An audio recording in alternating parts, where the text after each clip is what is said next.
Well, John Pendergrass is the Vice President of Programs and Publications at the Environmental Law Institute and joins us now from Washington. John Pendergrass, thanks for joining us on TRT World. So we heard Mr. Trump there saying clean coal was going to be the way forward. Has he got a chance with this?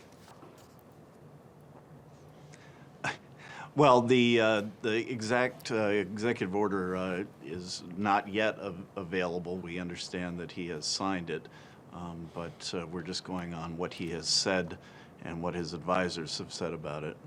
And in terms of bringing clean coal and jobs back to the coal mining industry, is that something that this executive order, as you say, we don't know the exact details of it, but from what he said, is that something that will happen following this signing of the executive order? I think it's unclear if that will happen.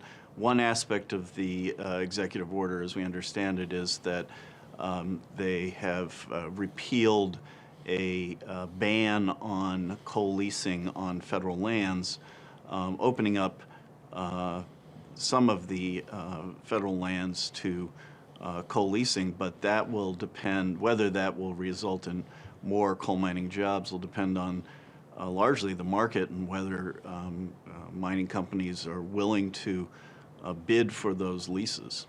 And of course, a lot of coal mining jobs are now being automated, so the fact that these coal mines stay open doesn't necessarily translate to the fact that people will go and work in them. Yes, I mean, coal mining has changed dramatically in the past 50 or 60 years. A lot more is, as you say, automated. A lot more of it is done through surface coal mining that uses large machines.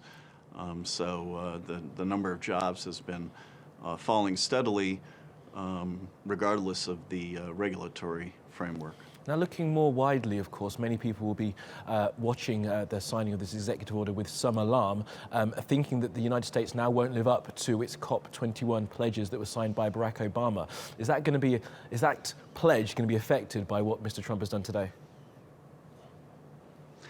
Well, it is a little bit unclear what the executive order seems to do with respect to the Clean Power Plan, which was the centerpiece of the Obama administration's commitment under Paris.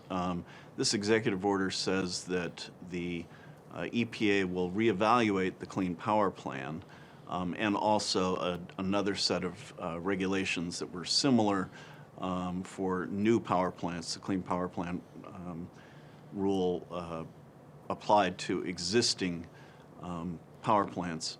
But reevaluate means that it will take some time to decide exactly what action they're going to take. They seem to be suggesting that there will be a repeal of those regulations, but that itself will take time to accomplish. And John Pendergrass, what kind of message do you think this sends to environmentalists in the United States that, you know, in his first 100 days, Donald Trump has signed an order like this, and many people in his cabinet don't seem to believe that climate change is actually caused by man-made actions? Well, I think it is clearly intended to send a signal.